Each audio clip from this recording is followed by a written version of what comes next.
Vikram cake cake చేస్తావా? నేను help చేయొద్దా? Help చేయి. నేను హెల్ప్ చేస్తాను. నాకు నువ్వు హెల్ప్ చేస్తావా? నేను నీకు హెల్ప్ చేయాలా? నీకు నేను హెల్ప్ చేస్తా. చూసారా, అది ఇప్పుడు జనరేషన్ సిచ్యువేషన్.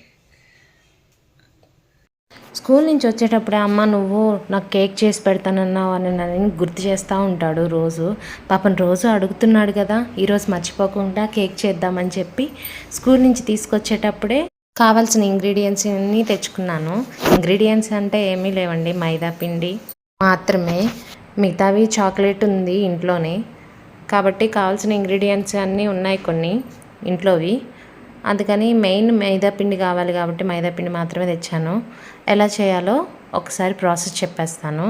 ముందుగా ఒక మిక్సీ జార్లోకి షుగర్ తీసుకొని దాంట్లోకి కొంచెం హాఫ్ కప్పు పెరుగు యాడ్ చేసి మిక్సీ పట్టుకోవాలి.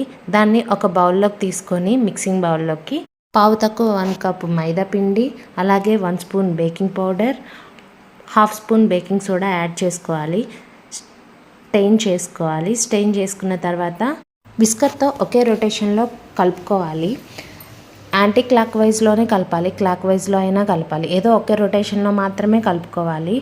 అలాగే దీంట్లోకి పావు కప్పు ఆయిల్, తర్వాత పావు కప్పు పాలు తీసుకొని మిక్స్ చేసుకోవాలి. ఒక సైడ్ మాత్రమే కలుపుకోవాలండి, లేదు కట్ అండ్ ఫోల్డ్ మెథడ్లో అయినా మీరు కలుపుకోవచ్చు.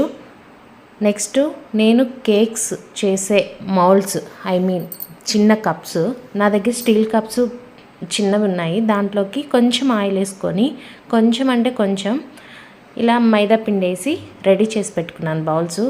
దాంట్లోకి మనం ముందుగా రెడీ చేసి పెట్టుకున్న బ్యాటర్ని వేసేసి, నా దగ్గర చిన్న చిన్న చాక్లెట్స్ ఉన్నాయి, ఆ చాక్లెట్స్ వేసేసి ఫ్రీ హీట్ చేసుకున్న బాండలిలో ఇవి పెట్టేసుకోవాలండి.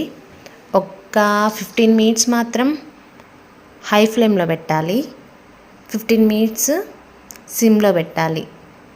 తర్వాత చూస్తే వేడిగా ఉండే కప్ కేక్స్ రెడీ అండి.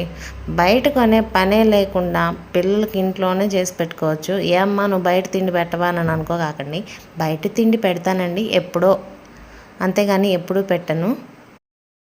కేక్ అయ్యేలోపు మీకు ఒక సోది చెప్తానండి. సోది అంటే ఏదో కాదండి, రియల్ స్టోరీ. ఇప్పుడు మీరు చూస్తున్నారు కదా బాండలి, ఆ బాండలి తాత వచ్చే తరతరాలనే సామెత నుంచి పుట్టుకొచ్చింది. అది నా పెళ్ళైనప్పుడు మా అమ్మ తీసిచ్చింది. ఆ బాండెట్లో అంతకుముందు నాకు ఒక యూట్యూబ్ ఛానల్ ఉండే, దాంట్లో వీడియోలు చేసేదాన్ని, వంట వీడియోలు చేసేదాన్ని. అప్పుడు ఎప్పుడు బాండలు పెట్టినా బాండలు మార్చి తల్లి అని కామెంట్స్ వచ్చాయి. నాకు నవ్వు వచ్చేది. ఇప్పుడు అర్థమయ్యేది అవుతుంది బాండలు ఎందుకు మార్చమన్నారు. అదండి ఈ బాండలు వెనుకున్న స్టోరీ. ఎట్లున్నా కేక్ మాత్రం సూపర్ వచ్చిందండి. మా బాబు అయితే ఇష్టంగా తిన్నాడు. Thank you for